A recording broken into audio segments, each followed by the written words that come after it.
আপনাদের যারা সন্তান আছে আপনারা জানেন যে সন্তান যখন কাঁদতে শুরু করে প্রত্যেকটা মা বাবার দিলের মধ্যে গিয়ে আঘাত লাগে। কিভাবে এক সন্তানের কান্নাটা বন্ধ করা যায়? কিন্তু আমি জানি না আমাদের গাছার তো মা তার সন্তানের কান্না বন্ধ করতে পারে না, কারণ তার মুখে দুধ নাই।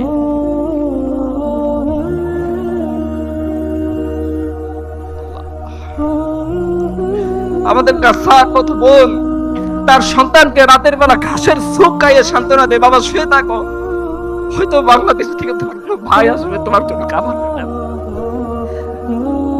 হয়তো কেউ আসবে। রেড ক্রস চলে যায়, রেড ক্রিসেন্ট সোসাইটি চলে যায়, খুব ফার্দার অর্গানাইজেশন গুলো চলে যায়।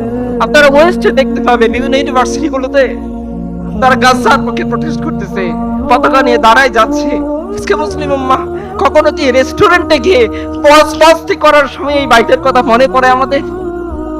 আল্লাহ যদি আমাদেরকে আসামির কাঠগড়ায় দাঁড় করান, সম্ভবত আমাদের আর কিছু বলার থাকবে না।